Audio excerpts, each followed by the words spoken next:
Hello friends, स्वागत है आप सभी का नारायण जनरल स्टडीज़ में। आइए करते हैं एडुटेरिया बीपीएससी एईडीओ सामान्य अध्ययन प्रैक्टिस सेट नंबर 2। इससे पहले प्रैक्टिस सेट नंबर 1 अच्छे से कंप्लीट किया गया है। सामान्य अध्ययन कंप्लीट करेंगे और साथ साथ बीपीएससी एईडीओ से रिलेटेड जो एडुटेरिया का रीजनिंग और मैथ्स का प्रैक्टिस सेट है वह भी कंप्लीट करेंगे। आप लोग चैनल से जुड़े रहिए। जो भी सब्सक्राइब नहीं किए सब्सक्राइब भी जरूर कर लीजिए। चलिए करते हैं पहला क्वेश्चन क्या दिया हुआ है? खिला हुआ ज्वालामुखी। कौन सा ज्वालामुखी है? खिला हुआ ज्वालामुखी निम्न में से किस द्वीप पर स्थित है? तो खिला हुआ ज्वालामुखी जो है यह हवाई द्वीप पर स्थित है। याद रखिएगा, कौन सा ज्वालामुखी? खिला हुआ ज्वालामुखी यह हवाई द्वीप पर स्थित है। चलिए इस और कुछ ज्वालामुखी देख लेते हैं जो कहाँ पर अवस्थित है, जो बार बार एग्जाम में पूछा जाता है। तो खिला हुआ जो है यह कहाँ पर है? हवाई द्वीप में है। ठीक है, अगला देख लेते क्या है? Mount Vesuvius. याद रखिएगा, कौन सा? माउंट विसुवियस यह इटली में है। ठीक, माउंट फूजी या फिर फुजियामा ये जापान में है। माउंट फूजी या फुजियामा कहाँ में है? जापान में है। उसके बाद माउंट सेंट हेलेंस। याद रखिएगा, माउंट सेंट हेलेंस यह यूएसए में है। माउंट किलिमांजारो तंजानिया में है। मौना लोआ जो है, मौना लोआ हवाई द्वीप पर है। ठीक है, ये किला हुआ भी हवाई द्वीप पर है और मौना लोआ भी हवाई द्वीप पर है। ठीक है, उसके बाद फिर सेमेरू इंडोनेशिया में है। याद रखिएगा। चलिए करते हैं इसके बाद अगला क्वेश्चन। दूसरा नंबर क्वेश्चन क्या है? भारत का अपने पड़ोसी देशों के साथ अंतरराष्ट्रीय सीमा की लंबाई के अनुसार आरोही क्रम है। तो अंतरराष्ट्रीय सीमा के लंबाई के अनुसार आरोही क्रम देखना है किसका? भारत के अपने पड़ोसी देश के साथ। तो इसमें देख लेते हैं, हमको क्या कहता है? आरोही क्रम, बढ़ते क्रम में। तो यहाँ देख लेते हैं, नेपाल सबसे बाद में है। तो नेपाल से तो चीन ज़्यादा बाउंड्री शेयर करता है, तो ये पहला ही गलत हो गया। ये देख रहे हैं। और यहाँ पहले पाकिस्तान फिर नेपाल दिया है, तो ये भी गलत ही होगा। इसमें भी पहले नेपाल दिया हुआ है और इसमें भी पहले नेपाल दिया, तो ये दोनों सही हो सकता है। लेकिन लास्ट देख लेते हैं। चीन से बांग्लादेश सबसे ज़्यादा बाउंड्री शेयर करता है। कितना किलोमीटर करता है? तो 4096.7 किलोमीटर बांग्लादेश करता है। याद रखिएगा, कितना? 4096.7 किलोमीटर करता है। तो सबसे बाद में बांग्लादेश होगा, तो सी वाला भी नहीं होगा। ठीक है, तो हम लोग देख लेते हैं सबका लंबाई एक बार देख लेते हैं। ठीक है, तो नेपाल कितना करता है बाउंड्री शेयर? तो यह 1751। याद रखिएगा, 1751 किलोमीटर नेपाल। पाकिस्तान कितना करता है ये याद रखिएगा, 3323 किलोमीटर। 3323 किलोमीटर यह पाकिस्तान करता है। चीन कितना करता है? चीन करता है 3488 किलोमीटर। ठीक है, 3488 किलोमीटर। और बांग्लादेश कितना बाउंड्री शेयर करता है? तो 4096.7 किलोमीटर। तो इस तरह से हम देख लिए, हमारा उत्तर जो है ऑप्शन नंबर बी हो जाएगा। चलिए अगला देख लेते हैं, तीसरा नंबर क्वेश्चन में हमको सुमेलित करना है, मिलान करना है। तो इसमें सूची 1 और सूची 2 को मिलान करना है। सूची 1 में जो दिया हुआ है वह खनन स्थल दिया हुआ है। ठीक है, और दूसरे तरफ दिया है खनिज पदार्थ। ठीक है, तो देखते हैं कौन से खनन स्थल से कौन से खनिज पदार्थ मिलते हैं। सबसे पहले दिया कालाहांडी में क्या मिलता है? तो बॉक्साइट मिलता है। याद रखिएगा। ठीक है, तो 1 का हो गया 3। ठीक, दूसरा क्या है? जावर में क्या? जस्ता मिलता है। ठीक है, तो जावर में जस्ता मिलता है, ये याद रखिएगा। तो ये हो जाएगा 2 का 4। ठीक, उसके बाद है कोलार में क्या मिलता है? तो कोलार में मिलता है सोना। ठीक है, तो ये हो गया 1। उसके बाद फिर मोसाबनी में क्या मिलता है? तो वहां पर तांबा मिलता है, तो ये हो जाएगा 2। ठीक है, इस तरह से हम देख लिए 3, 4, 1 और 2। तो यह ऑप्शन नंबर सी में है, 3, 4, 1, 2। ठीक, चलिए इसके बाद अगला देख लेते हैं, चौथा नंबर क्वेश्चन क्या है? काली सिंध, क्षिप्रा, पार्वती एवं बनास निम्नलिखित में से किस नदी की सहायक नदियां हैं? तो काली सिंध, क्षिप्रा, पार्वती, बनास ये जो है ये सब चंबल की सहायक नदी है। किसकी है? चंबल की सहायक नदी है। याद रखिएगा, किसकी सहायक नदी है? चंबल की सहायक नदी है। कौन सब? काली सिंध, क्षिप्रा, पार्वती, बनास ये सब। ठीक, और सबके बारे में देख लेते हैं। जैसे ताप्ती नदी, तो ताप्ती नदी तो ज्यादा नदी सहायक नदी नहीं है उसका, क्योंकि ये क्या बनाती है? एस्चुरी बनाती है और यह पश्चिम की तरफ बहती है। ठीक है, पश्चिम की तरफ कुछ ही नदी बहती है। याद रखिएगा, एक छोटा सा ट्रिक है, 3-4 नदी का नाम समानता याद रखिएगा। स से साबरमती, मा से माही, न से नर्मदा और ता से ताप्ती। लेकिन इसका एक याद रखिएगा नाम, सहायक नदी में पूछा जाएगा तो पूर्णा याद रखिएगा। पूर्णा जो है वह ताप्ती की सहायक नदी है। उसके बाद फिर देख लीजिए गोदावरी। तो गोदावरी के लिए याद रखिएगा इंद्रावती, प्राणहिता, पैनगंगा, वैनगंगा, ये सब किसका है? इंद्रावती, गोदावरी की सहायक नदी है। गोदावरी की सहायक नदी क्या सब है? इंद्रावती, प्राणहिता, पैनगंगा, वैनगंगा, ये सब याद रखिएगा। ठीक, फिर कृष्णा की सहायक नदी देख लीजिए। तो कृष्णा की सहायक नदी जो होगा, घाट प्रभा, मालप्रभा, दूधगंगा, भीमा, तुंगभद्रा, पंचगंगा, मूसी, अमरावती, कोयना, ये सब कृष्णा की सहायक नदी है। ठीक है, चलिए इसके बाद अगला क्वेश्चन देख लेते हैं। पांचवा नंबर क्वेश्चन क्या है? पैनगंगा एवं गोदावरी घाटियों के निम्न भागों में मुख्यतः किस प्रकार की चट्टानें पाई जाती है? तो पैनगंगा और गोदावरी घाटियों के निम्न भागों में जो मुख्यतः चट्टानें पाई जाती है, तो कुडप्पा समूह की चट्टानें पाई जाती है। कौन सी समूह की? कुडप्पा समूह की चट्टानें पाई जाती है। मेनली यह आंध्र प्रदेश एरिया में पड़ता है, और उधर का आंध्र प्रदेश का शायद एक डिस्ट्रिक्ट का भी नाम भी कुडप्पा, जो इसी के नाम से मुख्यतः पड़ा है। तो पैनगंगा और गोदावरी के घाटियों में जो मुख्यतः भाग है, उस चट्टान को क्या कहते हैं? कुडप्पा समूह की चट्टान कहते हैं, याद रखिएगा। चलिए अगला देखते हैं। छठा नंबर क्वेश्चन क्या है? निम्न देशों में से कौन भूमध्य रेखा पर अवस्थित है? हमको देखना है भूमध्य रेखा, ठीक है, मतलब इक्वेटर पर अवस्थित है कौन सा देश? ठीक है, निम्नलिखित देश में। तो सबसे पहले ब्रुनेई दिया हुआ है, कोलंबिया, केन्या, वेनेजुएला। तो इसमें ब्रुनेई तो नहीं है, कोलंबिया और केन्या है। ठीक है, कोलंबिया और केन्या जो है यह भूमध्य रेखा पर अवस्थित है। तो इसका उत्तर हो जाएगा जो सही उत्तर, ऑप्शन नंबर बी, 2 और 3। अब पूछा जाएगा टोटल कितने देश हैं जो भूमध्य रेखा पर अवस्थित है? तो याद रखिएगा टोटल 13 देश है भूमध्य रेखा पर अवस्थित। कितना देश है टोटल भूमध्य रेखा पर जो अवस्थित है, इक्वेटर लाइन पर है? तो कितना है? 13 देश है। नाम याद रखिएगा, Ecuador, Colombia, Brazil, Sao Tome Principe, Gabon, Congo लोकतांत्रिक गणराज्य, Uganda, Kenya, Somalia, Maldives, Indonesia और किरिबाती, ये सब याद रखिएगा। ठीक है, 13 देश है, और हमारे ऑप्शन के अकॉर्डिंग बी हो जाएगा, 2 और 3 कोलंबिया और केन्या उत्तर हो जाएगा। चलिए करते हैं 7वां नंबर क्वेश्चन देख लेते क्या है? निम्न में से किस पारिस्थितिकीय तंत्र में जैव विविधता अधिक पाई जाती है? कौन सी पारिस्थितिकीय तंत्र है जहां पर जैव विविधता अधिक पाई जाती है? क्या चीज पारिस्थितिकीय तंत्र में जैव विविधता अधिक पाई जाती है? तो जैव विविधता अधिक पाई जाती है उष्णकटिबंधीय वर्षावन में। बार बार ये एग्जाम में पूछा जाता है, तो कौन सा है? उष्णकटिबंधीय वर्षावन में जो है पारिस्थितिकीय तंत्र में जैव विविधता अधिक पाई जाती है। चलिए इसके बाद करते हैं 8वां नंबर क्वेश्चन क्या है? नर्मदा एवं ताप्ती नदियों के मुहाने पर कौन सा द्वीप है? तो नर्मदा एवं ताप्ती नदियों के मुहाने पर जो द्वीप है, वह द्वीप है आलियावेट।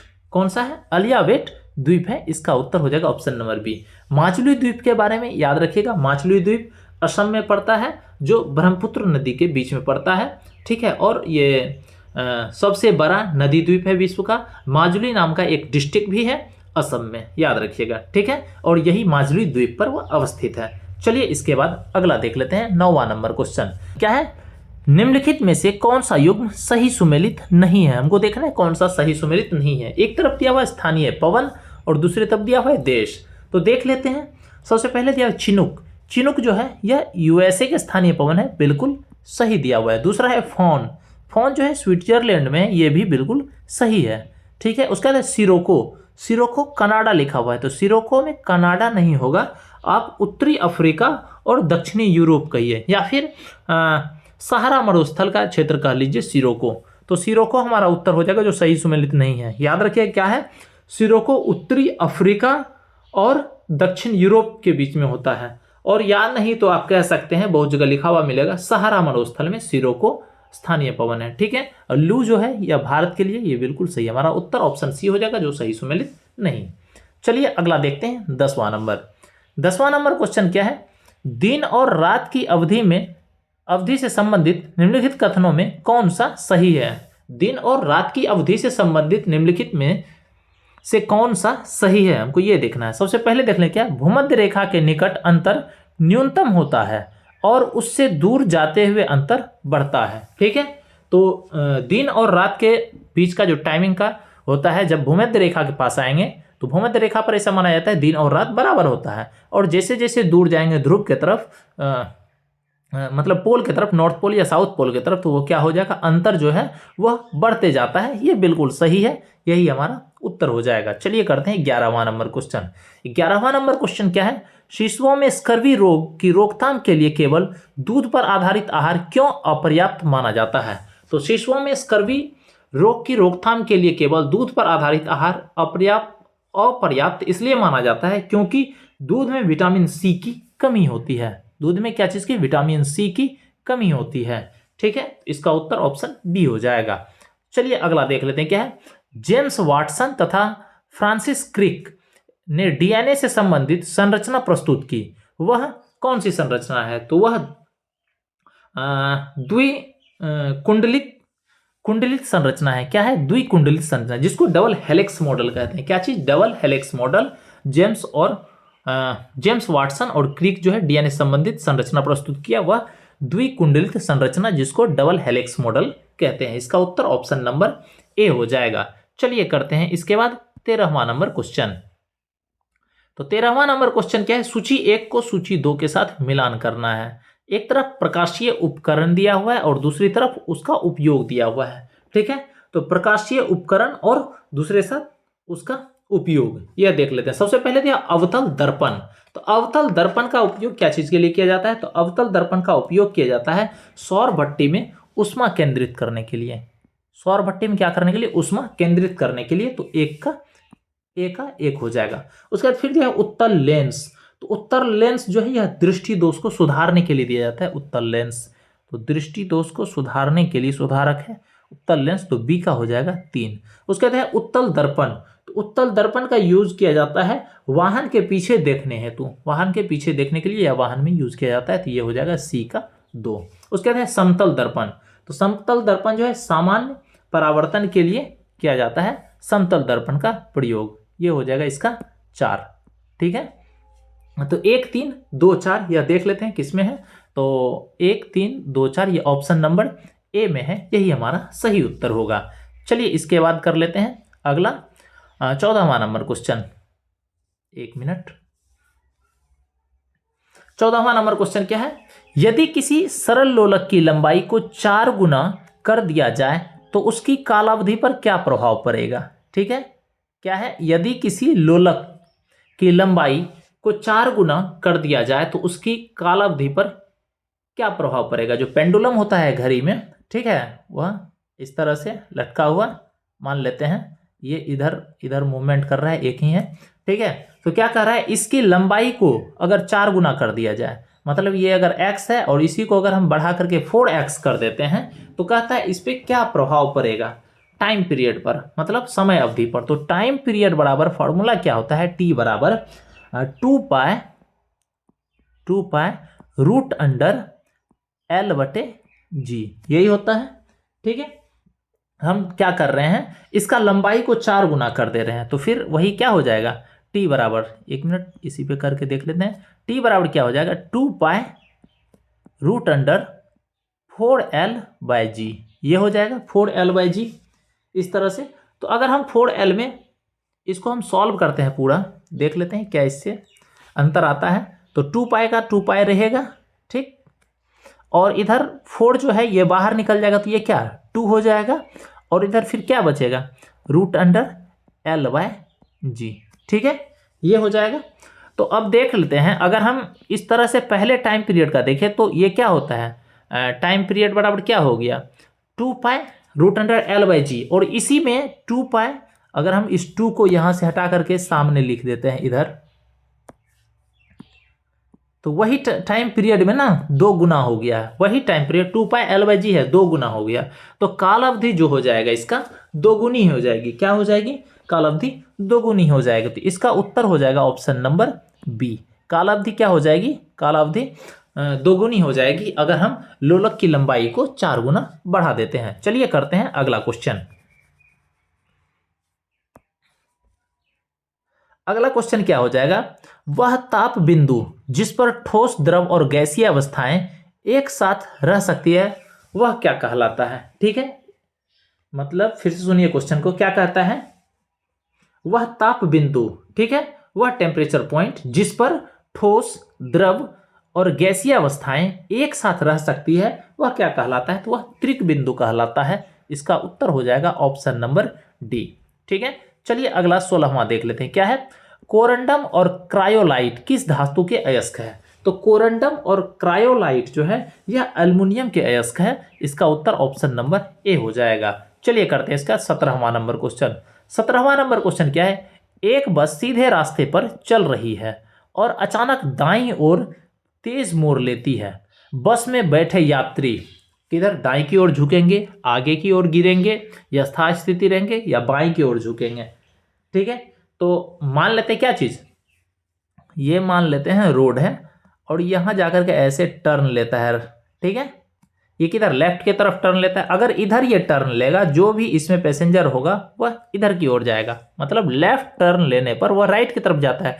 यही अगर राइट लेगा तो लेफ्ट, बाईं की ओर झुकेंगे, लेफ्ट की ओर, तो इसका उत्तर हो जाएगा ऑप्शन नंबर सी। चलिए इसके बाद कर लेते हैं अगला क्वेश्चन।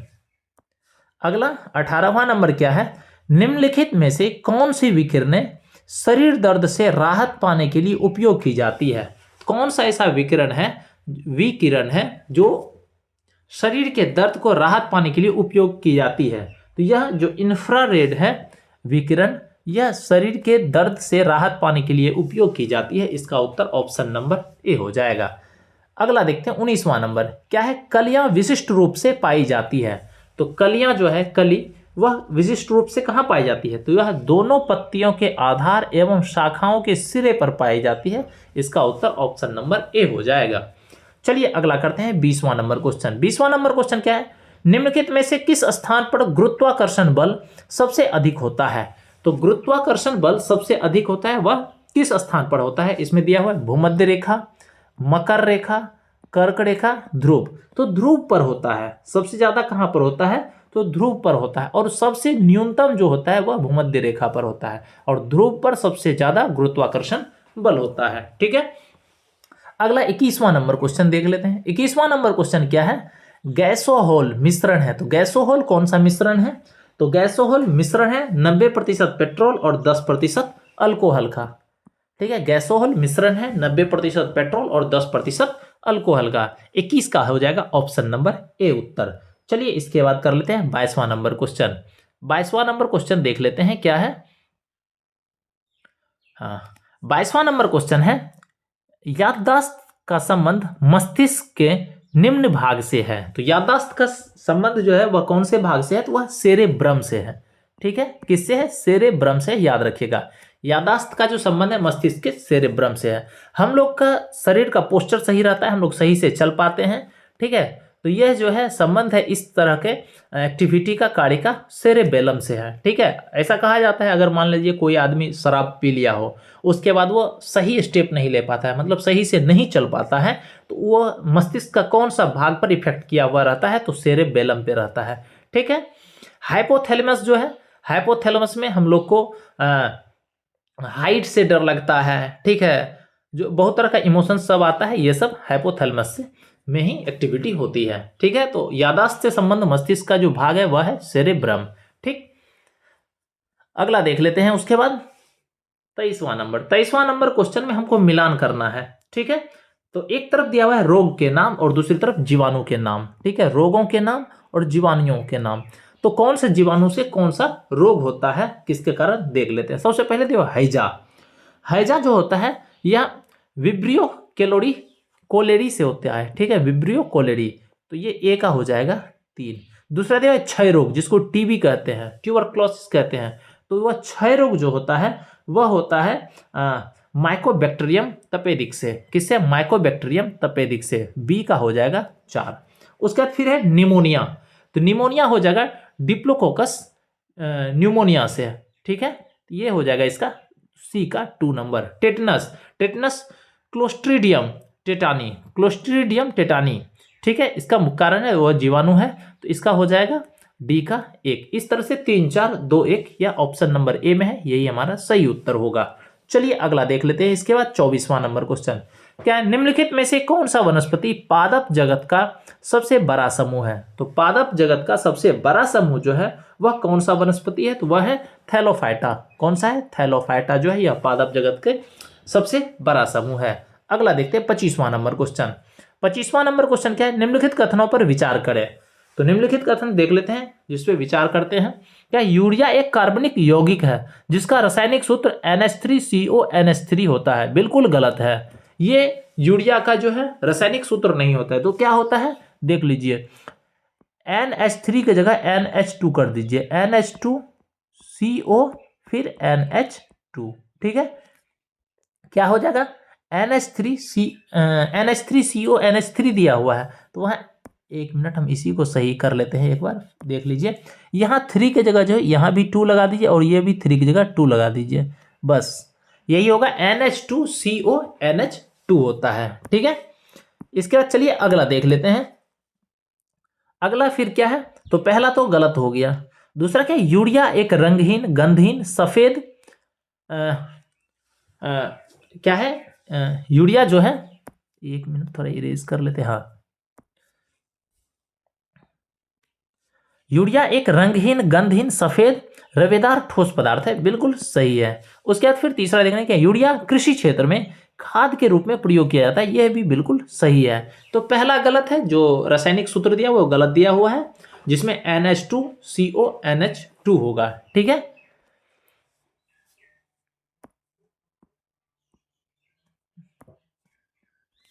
तो इस तरह से हम देख लेते हैं उपरोक्त में सही कथन कौन सा है। 2 और 3 सही कथन है, इसका उत्तर ऑप्शन नंबर बी हो जाएगा। चलिए अगला देख लेते हैं। इसके बाद अगला 26 नंबर, गर्भावस्था के दौरान भ्रूण की स्थिति, विकास तथा किसी संभावित जन्मजात दोष की प्रारंभिक पहचान के लिए कौन सी तकनीक सबसे उपयुक्त मानी जाती है, जो गैर आयनीकरणीय प्रकृति की हो और हानि रहित हो। फिर से सुनिएगा, क्या है, गर्भावस्था के दौरान भ्रूण की स्थिति, विकास तथा किसी संभावित जन्मजात दोष की प्रारंभिक पहचान के लिए कौन सी तकनीक सबसे उपयुक्त मानी जाती है, जो गैर आयनीकरणीय प्रकृति की हो और हानि रहित हो। यह कौन सा है, यह अल्ट्रासोनोग्राफी होता है, ठीक है।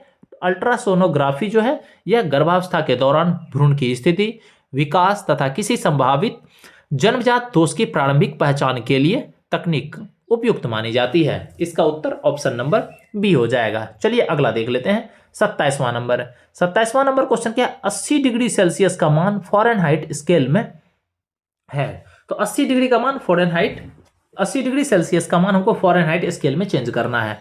तो इसका चेंज करने के लिए बहुत आसान है, क्या लिखना है, C-0/100 बराबर F-32/180, ठीक है। हमको 80 डिग्री करना है तो C के जगह हम 80 लिख देते हैं यहाँ पर, तो 80 - 0 80 हो जाएगा।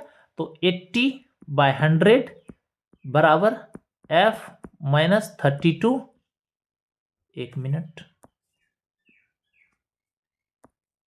F-32/180, ये हो गया।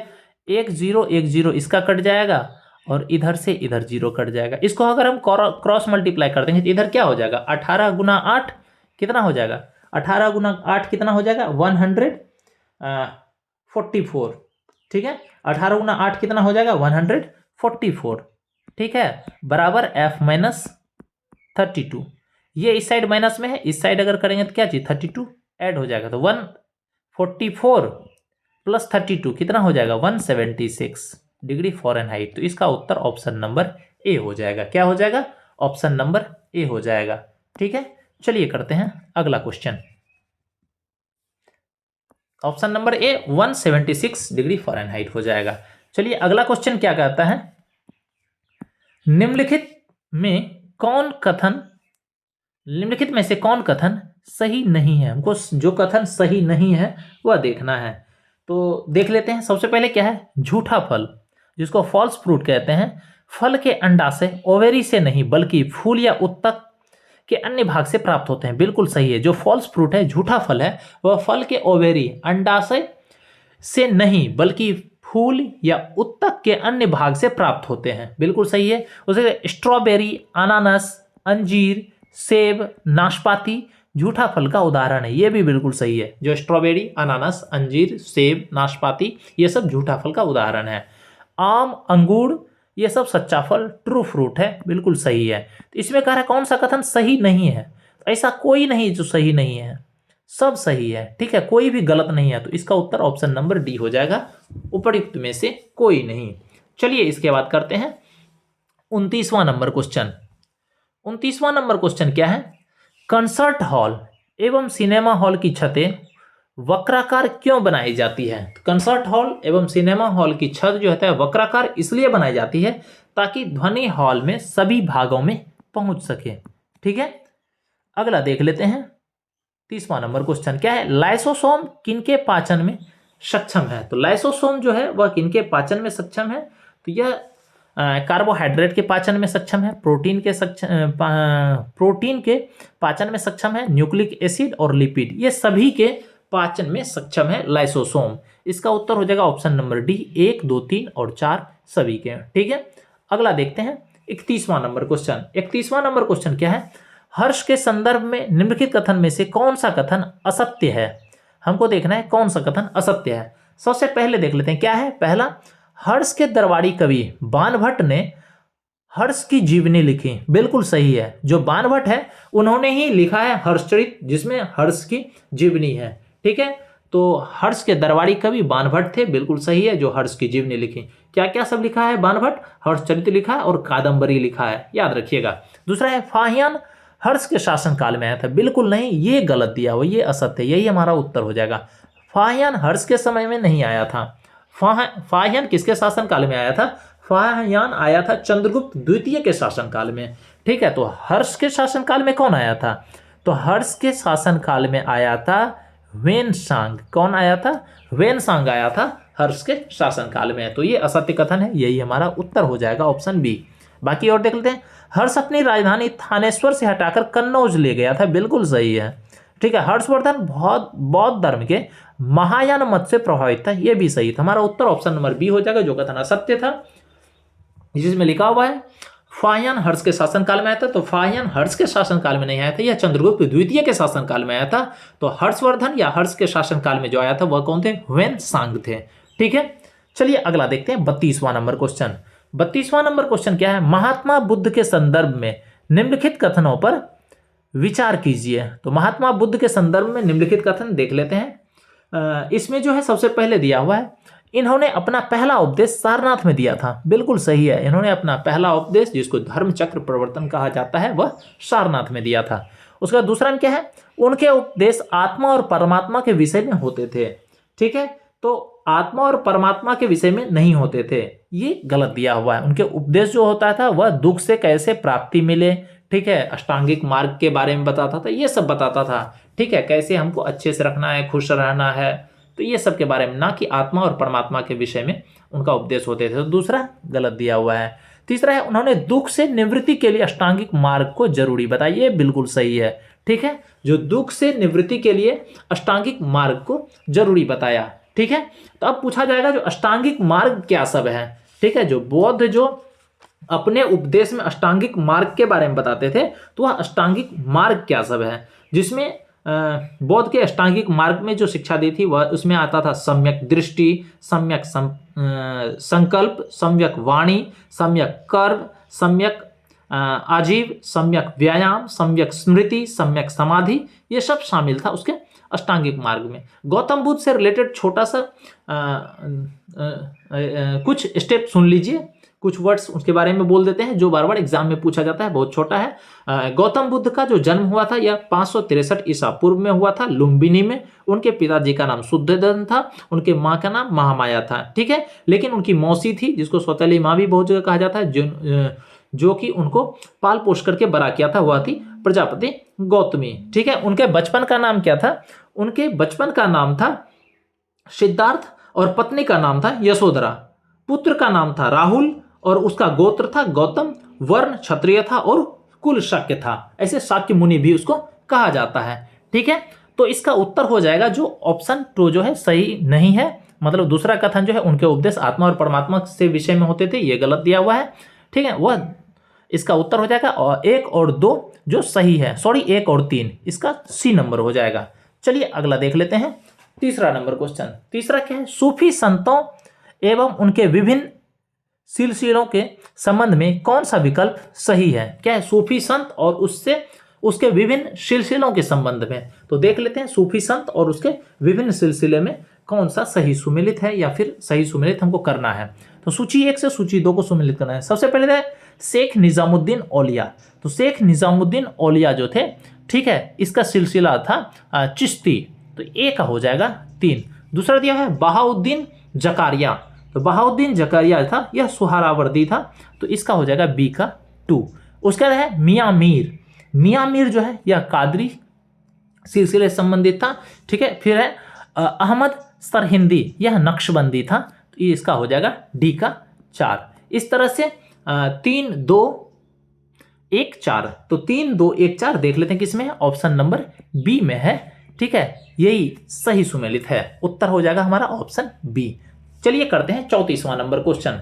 34वां नंबर क्वेश्चन क्या है? निम्नलिखित कथनों में से कौन सा कथन असत्य है? हमको असत्य कथन इसमें चूज करना है। सबसे पहले दिया हुआ है रॉबर्ट क्लाइव बंगाल के प्रथम गवर्नर जनरल थे। बिल्कुल गलत दिया हुआ है। रॉबर्ट क्लाइव बंगाल के प्रथम गवर्नर जनरल नहीं थे, वारेन हेस्टिंग थे प्रथम गवर्नर जनरल। कौन थे? वारेन हेस्टिंग थे, ना कि रॉबर्ट क्लाइव। तो पहला ही हमारा उत्तर हो जाएगा असत्य कथन है। बाकी विलियम बेंटिक भारत के प्रथम गवर्नर जनरल थे, बिल्कुल सही है। लॉर्ड कैनिंग भारत के प्रथम वायसराय थे, ये भी बिल्कुल सही है। सी राजगोपालचारी स्वतंत्र भारत के पहले गवर्नर जनरल थे, ये भी बिल्कुल सही है। जो असत्य है ऑप्शन ए है, जिसमें दिया हुआ है रॉबर्ट क्लाइव बंगाल के प्रथम गवर्नर जनरल थे। रॉबर्ट क्लाइव बंगाल के प्रथम गवर्नर जनरल नहीं थे। तो बंगाल के प्रथम गवर्नर जनरल कौन थे? यह थे वारेन हेस्टिंग। चलिए करते हैं इसके बाद 35वां नंबर क्वेश्चन। 35वां नंबर क्वेश्चन क्या है? निम्नलिखित संधियों को कालक्रम अनुसार सजाइए। कुछ कुछ संधि दिया हुआ है, उसके कालक्रम अनुसार, मतलब कौन कौन से टाइम में कौन सा संधि हुई है, इसको हमको सजाना है, ठीक है, कालक्रम के अनुसार। सबसे पहले दिया अमृतसर की संधि। तो अमृतसर की संधि हुई थी 1809 ईस्वी में। कब हुई थी? 1809 ईस्वी में। और बसेन की संधि हुई थी 1802 ईस्वी में। कब हुई थी? 1802 में। और सालाबाई की संधि हुई थी यह 1782 ईस्वी में हुई थी। और श्रीरंगपट्टनम की संधि हुई थी 1792 में। कब हुई थी? 1792 में। इस तरह से, ठीक है। तो इसमें देख लेते हैं क्या सब है। 4 हो जाएगा, 3 हो जाएगा, 2 हो जाएगा और 1 हो जाएगा। तो ऑप्शन नंबर सी हो जाएगा हमारा उत्तर। चलिए अगला देख लेते हैं। 36 नंबर क्या है? ऋग्वैदिक युद्धों के संदर्भ में निम्न में से कौन सा कथन सही नहीं है? तो देख लेते हैं ऋग्वेद के समय में जो युद्ध होता था उसके संदर्भ में कौन सा कथन सही नहीं है। और ए नंबर में दिया हुआ है किस काल में मवेशियों के लिए, इस काल में मवेशियों के लिए युद्ध लड़े जाते हैं। बिल्कुल सही है। जो ऋग्वैदिक काल था उस समय जो युद्ध होता था मुख्यतः मवेशियों के लिए युद्ध लड़ा जाता था, ठीक है। उसके बाद दिया है लड़ाइयाँ जमीन के लिए भी लड़ी जाती थी। यह भी बिल्कुल सही है, क्योंकि उस समय कृषि होना स्टार्ट हुआ था। उसमें ग्रामीण सभ्यता थी, ठीक है। तो ग्रामीण सभ्यता में अपना जीवन उपार्जन करने के लिए, जीवन उपार्जन करने के लिए कृषि करना जरूरी था। और कृषि मवेशी रखने के साथ साथ की जाती थी। तो मवेशी के लिए भी युद्ध किया जाता था और जमीन के लिए भी युद्ध लड़ी जाती थी। बिल्कुल सही है। क्या इस काल में युद्धों के लिए कोई अस्थायी सेना नहीं होती थी? यह भी बिल्कुल सही है। कोई अस्थायी सेना युद्ध के लिए नहीं होती थी। उसके बाद फिर क्या है? युद्ध में जीता गया धन केवल सरदारों और पुरोहितों में बांटा जाता था। ये बिल्कुल गलत दिया हुआ है। जो असत्य है यही सही हो जाएगा। हमारा उत्तर के अकॉर्डिंग ये सही है, लेकिन ये कथन गलत है। तो युद्ध में जीता हुआ धन जो था वह केवल सरदारों और पुरोहितों में नहीं बांटा जाता था।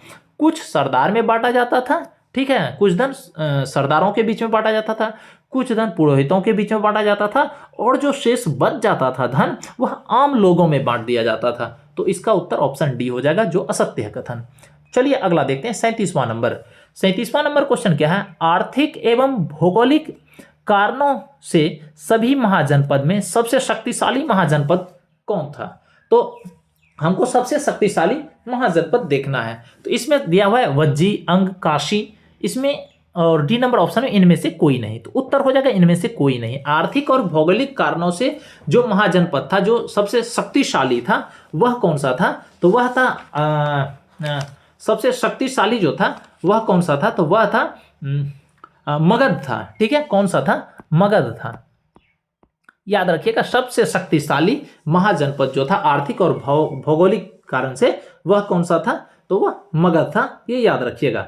चलिए अगला देख लेते हैं 38वां नंबर क्वेश्चन। 38वां नंबर क्वेश्चन क्या है, राजा राम मोहन राय के बारे में निम्नलिखित में से कौन सा कथन असत्य है। हमको देखना है राजा राम मोहन राय के बारे में जो कथन असत्य है ये देखना है। तो सबसे पहले क्या दिया हुआ है, इन्होंने मूर्ति पूजा तथा धार्मिक अनुष्ठानों का समर्थन किया, ये बिल्कुल गलत दिया हुआ है। यह मूर्ति पूजा और धार्मिक अनुष्ठान का समर्थन नहीं करते थे, इनके ये विरोध करते थे। तो असत्य कथन यही है पहला वाला, जो हमारे अकॉर्डिंग ये क्वेश्चन के अकॉर्डिंग उत्तर हो जाएगा। ठीक है, इन्होंने मूर्ति पूजा धार्मिक अनुष्ठानों का समर्थन नहीं किया था, तो वह क्या किए थे, विरोध करते थे इनका, मूर्ति पूजा और धार्मिक अनुष्ठान का विरोध करते थे। अगला देखते हैं, राजा राम मोहन राय हिंदी, संस्कृत, बंगला, फारसी तथा अंग्रेजी भाषा के अच्छे ज्ञाता थे, बिल्कुल सही है। इन्होंने वेदों तथा उपनिषदों को के बंगला अनुवाद प्रस्तुत किए, ये भी बिल्कुल सही है। राजा राम मोहन राय समाज सुधारकों में अग्रणी थे, ये भी सही है। हमारा उत्तर ऑप्शन नंबर ए हो जाएगा। चलिए इसके बाद करते हैं 39वां नंबर क्वेश्चन। 39वां नंबर क्वेश्चन क्या है, मुंगेर में बरहिया ताल या बकास्त आंदोलन किन के नेतृत्व में चलाया गया था। तो मुंगेर में बरहिया ताल या बकास्त आंदोलन जो चलाया गया था वह किसके नेतृत्व में चलाया गया था, तो कार्यानंद शर्मा के नेतृत्व में चलाया गया था। इसका उत्तर ऑप्शन नंबर डी हो जाएगा। चलिए करते हैं इसका 40वां नंबर क्वेश्चन। 40वां नंबर क्वेश्चन क्या है, सल्तनत काल में मंत्री परिषद को क्या कहा जाता था। तो सल्तनत काल में मंत्री परिषद को कहा जाता था मजलिस ए खलवत। क्या कहा जाता था, सल्तनत काल में मंत्री परिषद को कहा जाता था मजलिस ए खलवत। और यहाँ ए नंबर ऑप्शन देखिए, एक जगह लिखा है मजलिस ए खास, तो जो ये मजलिस ए खलवत, ठीक है, मतलब मंत्री परिषद की जो बैठक होती थी जिस जगह पर, उस जगह को क्या कहा जाता था, मजलिस ए खास कहा जाता था। ठीक है, मजलिस ए खलवत की बैठक जहां पर होती थी उस जगह को मजलिस ए खास कहा जाता था। सल्तनत काल में मंत्री परिषद को कहा जाता था मजलिस ए खलवत, और वो बैठक जहां पर होती थी उस मंत्री परिषद की, मजलिस ए खलवत की, उसको कहा जाता था मजलिस ए खास। ठीक है, तो इसका उत्तर ऑप्शन नंबर बी हो जाएगा। चलिए अगला देख लेते हैं क्या है, शेर शाह ने किस युद्ध में विजय के बाद शेर शाह की उपाधि धारण की। तो शेर शाह की उपाधि धारण की थी वह चौसा के युद्ध के बाद। कब किया था, चौसा के युद्ध के बाद शेरशाह की उपाधि धारण की थी। चलिए करते हैं इसका 42वां नंबर क्वेश्चन। 42वां नंबर क्वेश्चन दिया हुआ है जो इंडस वैली सिविलाइजेशन, ठीक है, सिंधु घाटी सभ्यता का कुछ शहर के बारे में दिया हुआ है, स्थान के बारे में दिया हुआ है, स्थल के बारे में, और एक तरफ नदी दिया हुआ है। हमको मिलान करना है जो कौन सा स्थल जो था इंडस वैली सिविलाइजेशन का, सिंधु घाटी सभ्यता का, किस नदी के बगल में था। ठीक है, सबसे पहले दिया हड़प्पा, तो हड़प्पा रावी नदी के तट पर था, बिल्कुल सही है। मोहनजोदड़ो, तो मोहनजोदड़ो जो था यह सिंधु नदी के तट पर था, बिल्कुल सही है। कालीबंगा घग्घर नदी के तट पर था, यह भी सही है। लोथल जो है यह भोगवा नदी के तट पर था, यह भी बिल्कुल सही है। तो इसका 1 2 3 4, ए का 1, बी का 2 और सी का 3 और डी का 4 हो जाएगा, यही हमारा सही उत्तर होगा। ठीक है, तो चलिए देखते हैं आगे। इस तरह से 1 2 3 4 ये ऑप्शन नंबर ए में है, यही हमारा सही उत्तर होगा। चलिए अगला देखते हैं 43वां नंबर क्वेश्चन। 43वां नंबर क्वेश्चन क्या है, खान अब्दुल गफ्फार खान द्वारा संचालित लाल कुर्ती आंदोलन किस राष्ट्रीय आंदोलन के दौरान चलाया गया था। तो लाल कुर्ती आंदोलन खान अब्दुल गफ्फार खान के द्वारा जो चलाया गया था, यह कौन से राष्ट्रीय आंदोलन के दौरान चलाया गया था। तो यह जो चलाया गया था, यह चलाया गया था सविनय अवज्ञा आंदोलन के दौरान। ठीक है, अब पूछा जाए किस ईस्वी में चलाया गया था, तो लाल कुर्ती आंदोलन 1929 और 30 के आसपास चलाया गया था। कब, 1929-30 के आसपास चलाया गया था।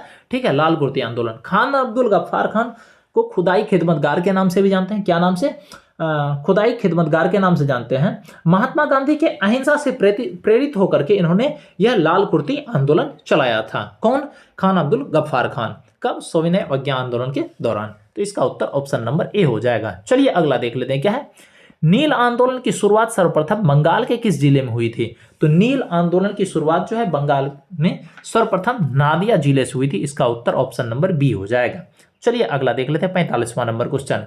क्या है, साइमन कमीशन द्वारा किस वर्ष अपनी रिपोर्ट प्रस्तुत की गई थी। तो साइमन कमीशन के द्वारा जो अपनी रिपोर्ट प्रस्तुत की गई थी वह किस वर्ष की गई थी। तो 1930 में की गई थी। साइमन कमीशन द्वारा जो अपनी रिपोर्ट प्रस्तुत की गई थी 1930 में की गई थी। साइमन कमीशन का गठन हुआ था 1927 में। कब हुआ था, 1927 में। और 1928 में वह भारत आया था साइमन कमीशन।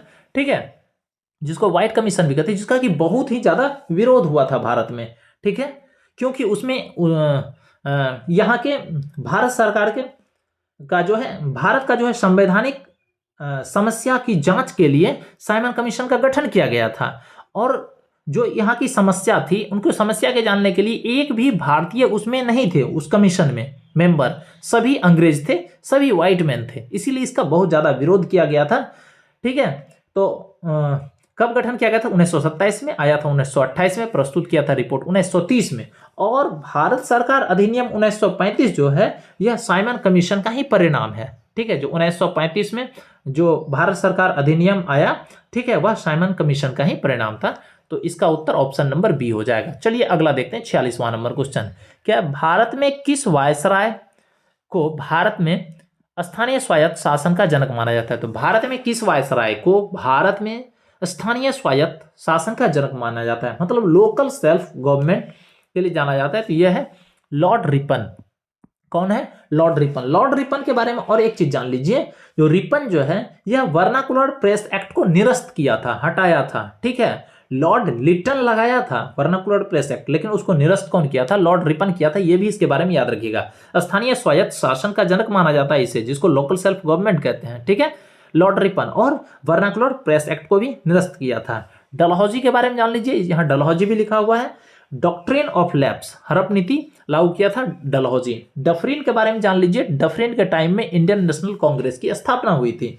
और लॉर्ड कैनिंग के बारे में जान लीजिए, यह प्रथम वायसराय थे भारत के। ठीक है, चलिए अगला देख लेते हैं, 47वां नंबर क्वेश्चन। क्या भारत में ईस्ट इंडिया कंपनी की सफलता का राज क्या था? तो भारत में ईस्ट इंडिया कंपनी का जो सफलता का राज था, भारत में राष्ट्रीय भावना की कमी थी उस समय, बिल्कुल सही है। कंपनी की सेना को पश्चिमी प्रशिक्षण मिला था तथा उसके पास आधुनिक हथियार थे, यह भी बिल्कुल सही है।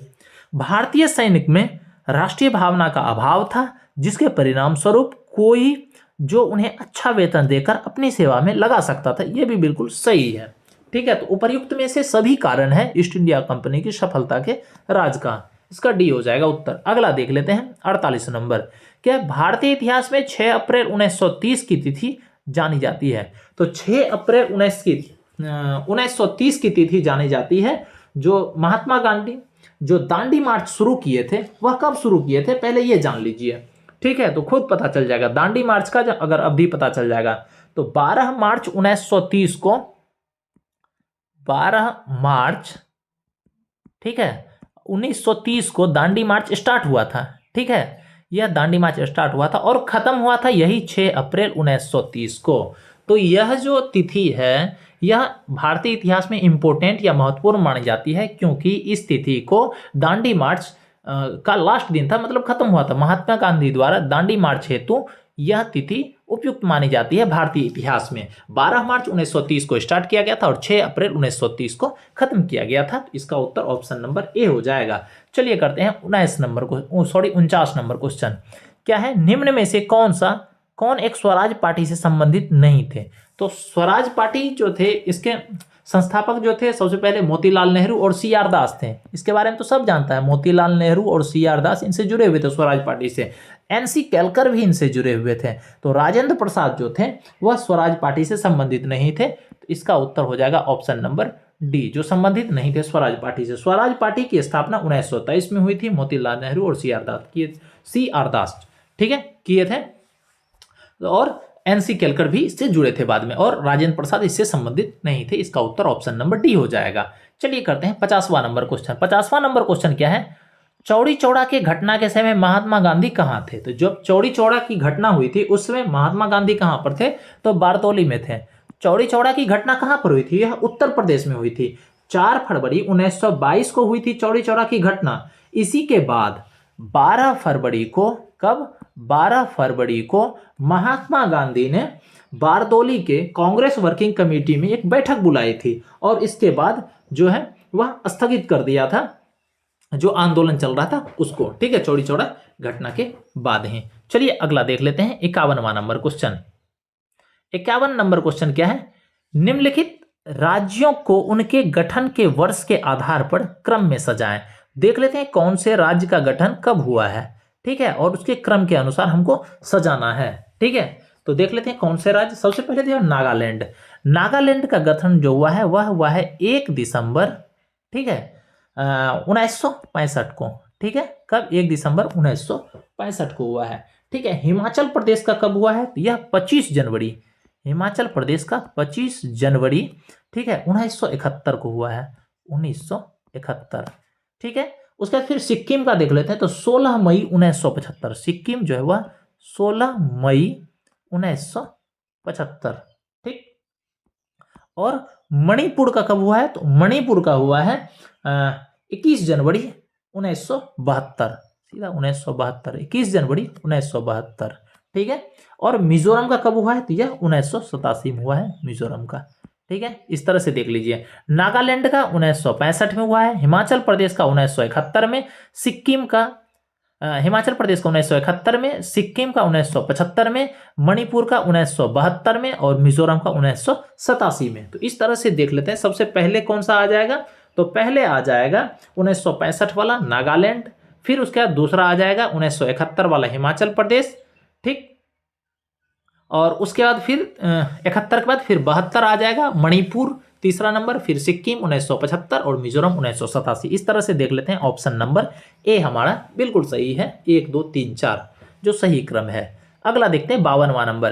क्या है? भारत के राष्ट्रपति के निर्वाचन प्रक्रिया में संशोधन करने के लिए संबंधित विधेयक को पारित किया जाना चाहिए।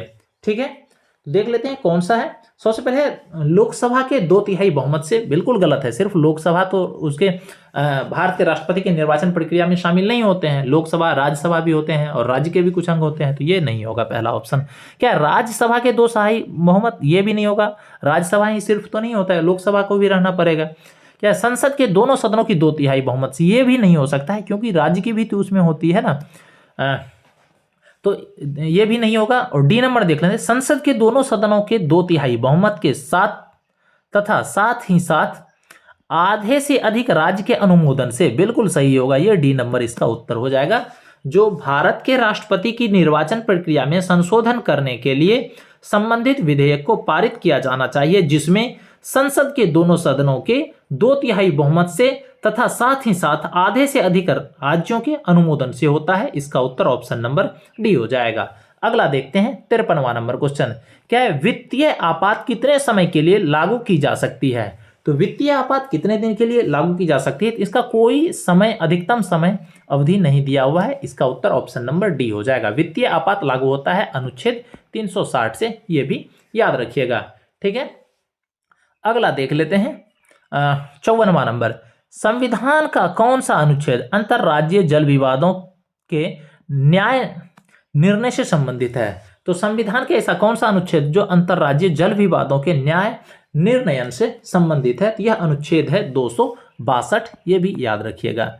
ठीक है, अगला देख लेते हैं 55वां नंबर क्वेश्चन। 55वां नंबर क्वेश्चन क्या है? निम्नलिखित में से किस चुनाव में मतदाता उपर्युक्त में से कोई नहीं नोटा विकल्प का प्रयोग कर सकता है? तो नोटा विकल्प का प्रयोग किस किस में कर सकता है? राज्यसभा में तो कर ही नहीं सकता है, इसमें इनडायरेक्ट रूप से वो चूज करता है, वो तो डायरेक्ट चूज नहीं करता है, तो इसमें नोटा का यूज कर ही नहीं पाएगा। ठीक है, विधान परिषद में भी नहीं कर पाएगा। तो लोकसभा में डायरेक्ट इलेक्ट करते हैं तो वहां नोटा लगा सकते हैं, विधानसभा में भी नोटा लगा सकते हैं। तो 1 और 3 दोनों हो जाएगा ऑप्शन नंबर बी। ठीक है, अगला देख लेते हैं क्या है? बिहार विधानसभा में अनुसूचित जनजाति और अनुसूचित जाति के लिए कितने सीट आरक्षित है? तो अनुसूचित जनजाति के लिए 2 सीट है और अनुसूचित जाति के लिए 38 सीट है बिहार विधानसभा में। इसका उत्तर ऑप्शन नंबर सी हो जाएगा। अगला देखते हैं 57 नंबर क्वेश्चन। क्या है? संविधानेतर संस्था है। तो संविधानेतर संस्था मतलब संविधान से हट करके, जो संविधान में जिसका उल्लेख नहीं है, वह कौन सी संस्था है? तो यह मानवाधिकार आयोग जो है, यह संविधानेतर संस्था है। हमारा उत्तर ऑप्शन नंबर ए हो जाएगा। बाकी राज्य वित्त आयोग, निर्वाचन आयोग, ये या फिर लोकसभा सचिवालय, इस सब का संविधान में उल्लेख किया गया है। चलिए अगला देखते हैं। इसके बाद 58 नंबर क्वेश्चन।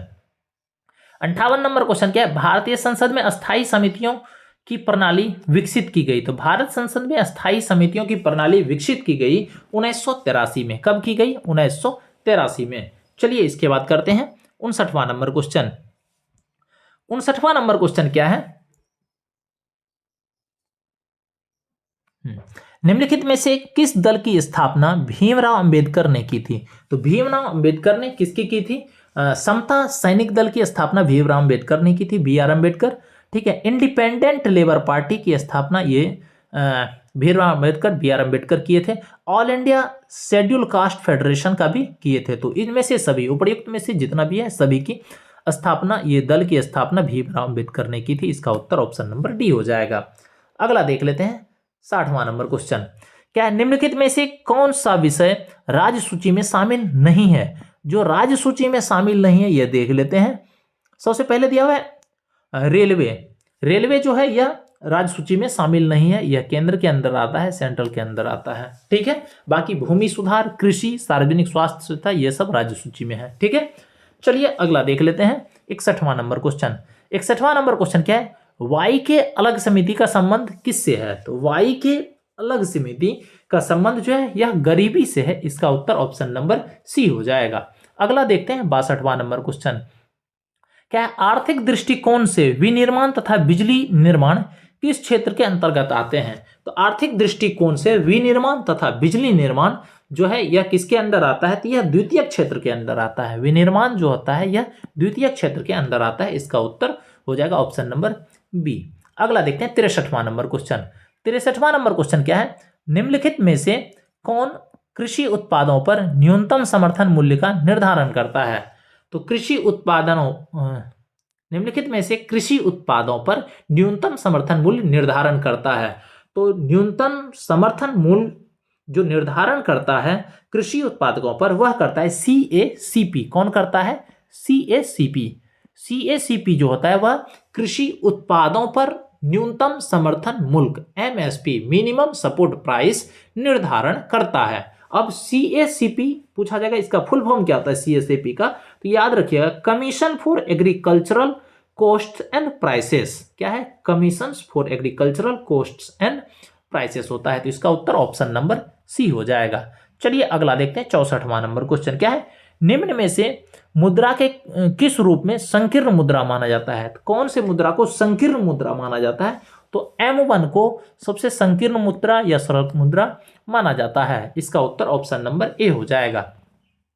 अगला देखते हैं 65वां नंबर के क्वेश्चन। क्या है, जब उत्पादन प्रक्रिया में प्रयुक्त मशीनरी और पूंजी के मूल्य में कमी को सकल घरेलू उत्पाद में घटा दिया जाता है तो उसे क्या कहते हैं? फिर से सुनिएगा। क्या है, जब उत्पादन प्रक्रिया में प्रयुक्त मशीनरी मतलब जो खर्च होता है, ठीक है, और पूंजी के मूल्य की कमी को सकल घरेलू उत्पाद, ठीक है, GDP में घटा दिया जाए तो उसे क्या कहते हैं? तो उसे क्या कहते हैं? उसे कहते हैं शुद्ध घरेलू उत्पाद। कहते हैं उसको शुद्ध घरेलू उत्पाद। मतलब जो भी उसमें खर्चा हुआ है या फिर जो कमी आई है उसको उसमें माइनस कर दिया जाता है, जिससे उसका नेट डोमेस्टिक प्रोडक्ट आ जाता है, शुद्ध घरेलू उत्पाद आ जाता है। इसका उत्तर ऑप्शन नंबर डी हो जाएगा।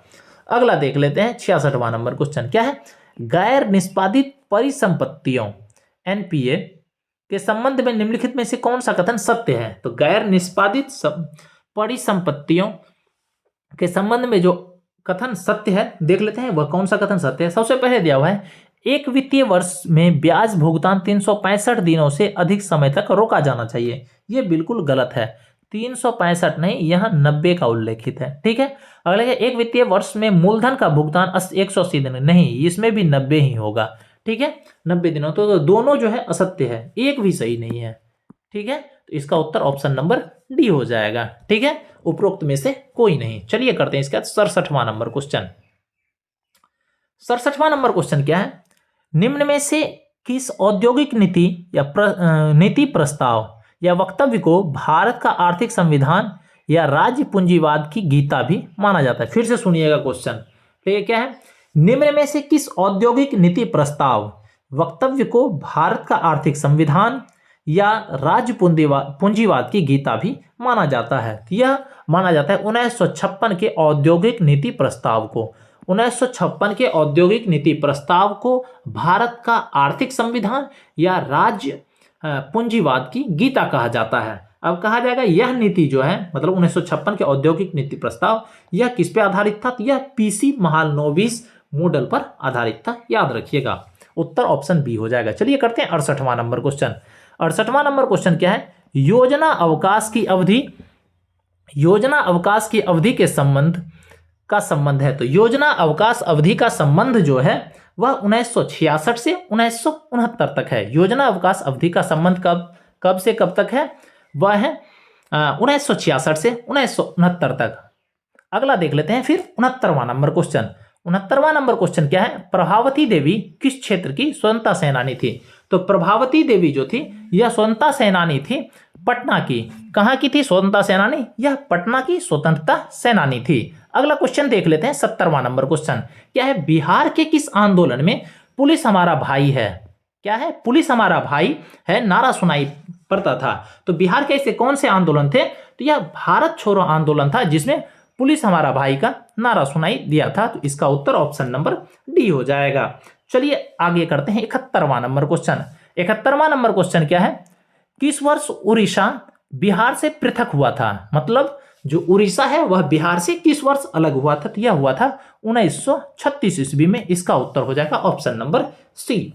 अगला कर लेते हैं 72वां नंबर क्वेश्चन।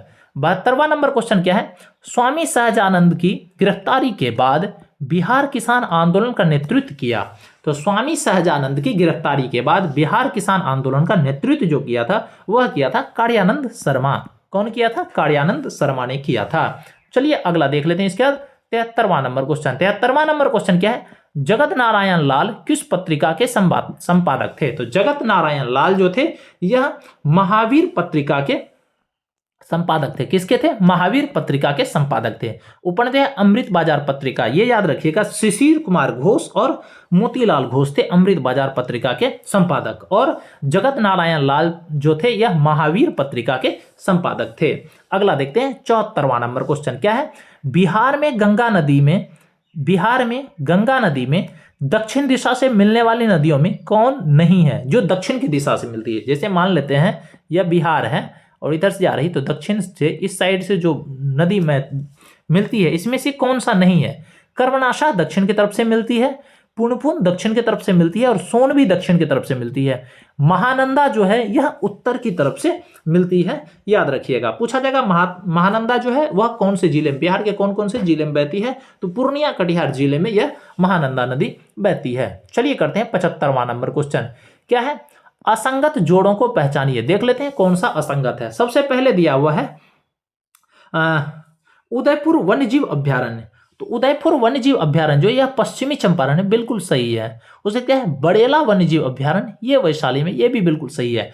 वाल्मीकि वन्यजीव अभ्यारण्य यह पूर्वी चंपारण लिखा हुआ था, यह पूर्वी चंपारण में नहीं है, यह कहां पर है? यह पश्चिमी चंपारण में है। तो हमारा उत्तर जो है यही हो जाएगा जो असंगत है। वाल्मीकि वन्यजीव अभ्यारण्य पूर्वी चंपारण में नहीं, पश्चिमी चंपारण में है। उसके बाद भीम बांध वन्यजीव अभ्यारण्य ये कहां पर है? मुंगेर में, यह भी बिल्कुल सही है। तो हमारा उत्तर ऑप्शन सी हो जाएगा जो असंगत है। संगत क्या हो जाएगा? असंगत में पूर्वी चंपारण लिखा हुआ है वाल्मीकि वन्यजीव अभ्यारण्य का, वहां हो जाएगा पश्चिमी चंपारण वाल्मीकि वन्यजीव अभ्यारण्य का। ठीक है, चलिए करते हैं 76वां नंबर क्वेश्चन। 76वां नंबर क्वेश्चन क्या है? बिहार के किस जिले में तेलहर कुंड जलप्रपात अवस्थित है? तो तेलहर कुंड जलप्रपात जो है वह अवस्थित है कहां पर? तो तेलहर कुंड जलप्रपात जो है वह अवस्थित है कैमूर में। कहां पर है? तेलहर कुंड जलप्रपात कैमूर में है। और सब देख लेते हैं, जैसे सासाराम, नवादा, रोहतास, ये सब लिखा हुआ है। हम देख लेते हैं कहां पर कौन सा है। सबसे पहले देखते हैं सासाराम में। सासाराम में क्या है? धुआं कुंड है, याद रखिएगा। नवादा में काकोलत जलप्रपात है, ठीक है, ये भी याद रखिएगा। रोहतास में क्या है? दुर्गावती जलप्रपात है। कुछ इंपोर्टेंट जलप्रपात हम लोग देख लेते हैं जो बार बार एग्जाम में पूछा जाता है बिहार से रिलेटेड। हम तो देख लिए काकोलत कहां पर है? नवादा में है। तेलहर कुंड कहां पर है? कैमूर में है। दुर्गावती कहां पर है? रोहतास में है। ठीक है, उसके बाद करकटगढ़ जलप्रपात जो है यह भी कैमूर में ही है। धुआं कुंड जलप्रपात वह कहां पर है? तो सासाराम में है, याद रखिएगा। ठीक है, सासाराम में धुआं कुंड जलप्रपात है। और मंझर कुंड जलप्रपात भी सासाराम में है, याद रखिएगा। कौन सा? मंझर कुंड भी सासाराम में है। कशिश जलप्रपात जो है वह रोहतास में है। रोहतास में दो है, ठीक है। रोहतास में दुर्गावती जलप्रपात भी है और कशिश जलप्रपात भी है, ठीक है। और रोहतास में क्या है? तुतला भवानी जलप्रपात भी रोहतास में है, ठीक है। रोहतास में याद रखिएगा तेलहर कुंड दुर्गावती जलप्रपात रोहतास में है। कशिश जलप्रपात रोहतास में है। तुतला भवानी रोहतास में है, ठीक है। कैमूर में जो दिया हुआ है तेलहर कुंड दिया हुआ है वह कैमूर में है, तेलहर कुंड। और करकटगढ़ भी वह कहां पर है? कैमूर में है, ठीक है। उसके बाद सासाराम के बारे में जान लीजिए। सासाराम में धुआं कुंड जलप्रपात है और मंझर जलप्रपात है, ये सब याद रखिएगा, ठीक है। नवादा में काकोलत जलप्रपात है, ठीक। इसका चलिए करते हैं हम लोग 77वां नंबर क्वेश्चन। 77वां नंबर क्वेश्चन क्या है? वन सर्वेक्षण 2023 के अनुसार क्या है, एक मिनट देख लीजिए। वन सर्वेक्षण 2023 के अनुसार बिहार में सर्वाधिक क्षेत्रफल वन वाला जिला का क्रम क्या है? तो जो है सर्वाधिक क्षेत्रफल वन वाला जिला का जो क्रम है वह किस प्रकार है? तो उसमें पहले नंबर पर आ जाता है कैमूर, पहले में कैमूर आ जाता है, दूसरे में पश्चिमी चंपारण और उसके बाद फिर जमुई आ जाता है, ठीक है। तो इसका ऑप्शन देख लेते हैं कौन सा है। ए नंबर ऑप्शन दिया हुआ है, पहले कैमूर, फिर पश्चिमी चंपारण, फिर जमुई, ठीक है। इसके बाद फिर देख लेते हैं 78वां नंबर क्वेश्चन। 78वां नंबर क्वेश्चन क्या है? बिहार की सबसे प्राचीन नहर प्रणाली कौन सी है? तो बिहार की सबसे प्राचीन नहर प्रणाली जो है वह है सोन नहर प्रणाली। कौन सा है? सोन नहर प्रणाली, ऑप्शन बी हो जाएगा। चलिए अगला देख लेते हैं। उसके बाद 79वां नंबर क्वेश्चन क्या है? आजादी के बाद बिहार में सर्वप्रथम गैर कांग्रेस सरकार कब बनी? तो आजादी के बाद बिहार में सर्वप्रथम गैर कांग्रेसी सरकार जो बनी थी यह बनी थी 1967 में। कब बनी थी? यह 1967 में बनी थी, ठीक है। उस वर्ष पहली बार कांग्रेस सरकार नहीं बन सकी थी और संयुक्त गठबंधन सरकार का गठन हुआ था, जिसके मुखिया थे महामाया प्रसाद सिन्हा। कौन थे? महामाया प्रसाद सिन्हा। अगला देख लेते हैं 80वां नंबर क्वेश्चन क्या है? उच्च न्यायालय के न्यायाधीश को कौन हटा सकते हैं? तो उच्च न्यायालय के न्यायाधीश को हटा सकते हैं राष्ट्रपति। इसका उत्तर ऑप्शन नंबर बी हो जाएगा। अगला देखते हैं 81वां नंबर क्वेश्चन। 81वां नंबर क्वेश्चन क्या है? निम्न में से जनजातीय कार्य मंत्रालय ने जनजातीय भाषाओं के लिए पहला एआई संचालित अनुवादक डैश का बीटा संस्करण लॉन्च किया। तो जनजातीय कार्य मंत्रालय जो जनजातीय भाषा के लिए पहला एआई संचालित अनुवादक लॉन्च किया है उसका नाम क्या है? आदिवाणी है, याद रखिएगा, ऑप्शन नंबर बी हो जाएगा। अगला देख लेते हैं 82 नंबर। सूची 1 को सूची 2 से मिलान करना है, ठीक है, सुमेलित करना है। एक तरफ सैन्य अभ्यास दिया हुआ है, दूसरी तरफ किसके किसके बीच में हुआ सैन्य अभ्यास वो देखना है। सबसे पहले देखो सुपर गरुड़ शील्ड। तो सुपर गरुड़ शील्ड जो हुआ है वह किसके किसके बीच में हुआ है? इंडोनेशिया और यूएसए के बीच में हुआ है, ठीक है। ए का 1 हो जाएगा। तो अचूक प्रहार अभ्यास यह भारतीय सेना और आईटीबीपी में हुआ है, ठीक है, तो ये हो जाएगा बी का 2। उसके बाद पासेक्स अभ्यास जो है यह भारत और यूके के बीच में हुआ है, यूनाइटेड किंगडम के बीच में, यह हो जाएगा सी का 3। शक्ति अभ्यास भारत और फ्रांस के बीच में हुआ है, डी का 4। 1 2 3 4 यह देख लेते हैं किसके कितना नंबर ऑप्शन में? सी में है, यही हमारा सही उत्तर होगा। करते हैं 83वां नंबर क्वेश्चन। क्या निम्नलिखित में से किस देश ने नाटो पाइपलाइन सिस्टम एनपीएस में शामिल होने का निर्णय लिया है? तो नाटो पाइपलाइन सिस्टम में जो शामिल होने का निर्णय लिया है वह देश है पोलैंड। कौन है? पोलैंड। इसका उत्तर हो जाएगा ऑप्शन नंबर बी। करते हैं 84वां नंबर क्वेश्चन। 84वां नंबर क्वेश्चन देख लेते हैं क्या है। हाँ, निम्नलिखित में से किस देश ने उत्तर पूर्वी अरब सागर में बने चक्रवात शक्ति का नाम दिया है? कौन सा चक्रवात शक्ति का नाम कौन दिया है जो उत्तर पूर्वी अरब सागर में चक्रवात आया था? तो इसका नाम शक्ति का नाम दिया है कौन? श्रीलंका, याद रखिएगा, ऑप्शन बी इसका उत्तर हो जाएगा। चलिए इसके बाद करते हैं 85वां नंबर क्वेश्चन। क्या निम्नलिखित में से किस शब्द को कोलिन्स डिक्शनरी का वर्ड ऑफ द ईयर 2025 नामित किया गया है? तो कोलिन्स डिक्शनरी का वर्ड ऑफ द ईयर 2025 जो है नामित किया गया, यह है वाइब कोडिंग। इसका उत्तर ऑप्शन नंबर बी हो जाएगा। करते हैं 86वां नंबर क्वेश्चन। 86वां नंबर क्वेश्चन क्या है? निम्नलिखित में से किस राज्य में चवांगकुट महोत्सव, कौन सा है? चवांगकुट फेस्टिवल मनाया गया? तो चवांगकुट महोत्सव या चवांगकुट फेस्टिवल मनाया गया, यह मणिपुर में मनाया गया, ऑप्शन ए इसका उत्तर हो जाएगा। अगला देखते हैं 87वां नंबर क्वेश्चन क्या है? प्रधानमंत्री विरासत का संवर्धन मतलब पीएम विकास योजना में कौन से घटक शामिल नहीं है? फिर से सुनिए, प्रधानमंत्री विरासत का संवर्धन पीएम विकास योजना में कौन सा घटक शामिल नहीं है? तो इसमें जो घटक शामिल नहीं है पहले देख लेते हैं। शिक्षा सहायता घटक बिल्कुल शामिल है, महिला नेतृत्व और उद्यमिता घटक बिल्कुल शामिल है, उसके बाद क्या है? संस्कृति उन्नयन घटक ये शामिल नहीं है, ठीक है, और कौशल विकास प्रशिक्षण घटक ये शामिल है। तो जो शामिल नहीं है या 3 नंबर शामिल नहीं है, यही हो जाएगा केवल 3, संस्कृति उन्नयन घटक शामिल नहीं है, ये इसका उत्तर हो जाएगा। 88वां नंबर देख लेते हैं क्या है? निम्नलिखित कथनों पर विचार कीजिए और सही कथन चुनिए। कौन सा कथन है देख लेते हैं, कथन का विचार करते हैं फिर सही कथन। सबसे पहले दिया क्या है, मोबाइल वर्ल्ड कांग्रेस 2025 में भारत का प्रतिनिधित्व प्रधानमंत्री मोदी ने किया था। बिल्कुल गलत है। मोबाइल वर्ल्ड कांग्रेस 2025 में भारत का प्रतिनिधि जो किया था वह प्रधानमंत्री मोदी जी ने नहीं किया था, ज्योतिरादित्य सिंधिया किया था। कौन किया था? ज्योतिरादित्य सिंधिया। तो यह कथन गलत है।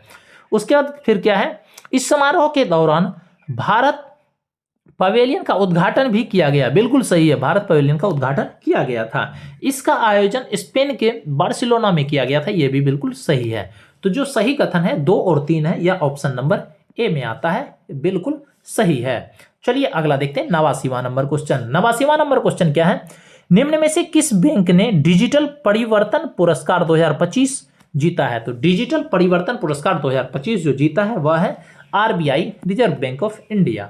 अगला देखते हैं 90वां नंबर क्वेश्चन। 90वां नंबर क्वेश्चन क्या है, परमाणु ऊर्जा मिशन के बारे में सही कथन चुने। तो परमाणु ऊर्जा मिशन के बारे में जो सही कथन है देख लेते हैं। क्या है, बजट 2025 में घोषित परमाणु ऊर्जा मिशन 2047 तक 100 गीगावाट परमाणु ऊर्जा की तैनाती की परिकल्पना की गई है, जो 2070 तक नेट जीरो के लिए आवश्यकता है। बिल्कुल सही है। उसके क्या है, इस मिशन के अंतर्गत वर्ष 2033 तक 5 SMR की तैनाती के लिए बजट 2025 में 20,000 करोड़ रुपए राशि आवंटित की गई है। यह भी बिल्कुल सही है। तो यह हो जाएगा 90 का 1 और 2 दोनों सत्य है, दोनों सही कथन है। चलिए इसके बाद करते हैं हम लोग 91 नंबर क्वेश्चन। 91 नंबर क्वेश्चन क्या है, परियोजना परी का संबंध निम्न में से किस मंत्रालय से है? तो परियोजना परी का संबंध जो है यह संस्कृति मंत्रालय से है। कौन से मंत्रालय से है? संस्कृति मंत्रालय से। इसका उत्तर ऑप्शन नंबर सी हो जाएगा। चलिए अगला देख लेते हैं 92 नंबर क्वेश्चन। 92 नंबर क्वेश्चन क्या है, हाल ही में प्रधानमंत्री मोदी को commander of the order of the star end of the Indian ocean, फिर से सुनिए, क्या है, commander of the order of the star and की ऑफ द इंडियन ओशन किस देश ने सम्मानित किया? तो यह जो सम्मानित किया यह क्या है, मॉरिशस। इसका उत्तर हो जाएगा ऑप्शन नंबर बी। अगला देखते हैं क्या है, भारत द्वारा प्रारंभ ऑपरेशन ब्रह्मा का संबंध निम्न में से किससे है? तो ऑपरेशन ब्रह्मा का संबंध जो है यह म्यांमार में आए भूकंप पीड़ितों की सहायता के लिए है। किससे? म्यांमार में आए भूकंप पीड़ितों की सहायता के लिए ऑपरेशन ब्रह्मा चलाया गया था भारत के द्वारा। ऑप्शन बी इसका उत्तर हो जाएगा। अगला देखते हैं 94 नंबर। क्या हाल ही में किस राष्ट्रीय पार्क को 58वां बाघ अभ्यारण्य घोषित किया गया है? तो 58वां बाघ अभ्यारण्य जो घोषित किया गया है यह माधव अभ्यारण्य को। इसका उत्तर ऑप्शन नंबर सी हो जाएगा। अगला देखते हैं 95 नंबर। क्या है, निम्नलिखित में से पर्यावरण 2025 पर 2 दिवसीय राष्ट्रीय सम्मेलन का आयोजन कहाँ किया गया? तो पर्यावरण 2025 पर 2 दिवसीय राष्ट्रीय सम्मेलन का आयोजन जो किया गया यह दिल्ली में किया गया। इसका उत्तर ऑप्शन नंबर बी हो जाएगा। अगला देखते हैं 96 नंबर क्वेश्चन। क्या वरिष्ठ नागरिक आयोग की स्थापना करने वाला पहला राज्य कौन बन गया है? तो वरिष्ठ नागरिक आयोग की स्थापना करने वाला पहला राज्य जो बन गया है क्या है, वरिष्ठ नागरिक आयोग की स्थापना करने वाला पहला राज्य बना है, यह बना है केरल। इसका उत्तर ऑप्शन नंबर ए हो जाएगा। 97 नंबर देख लेते हैं क्या है।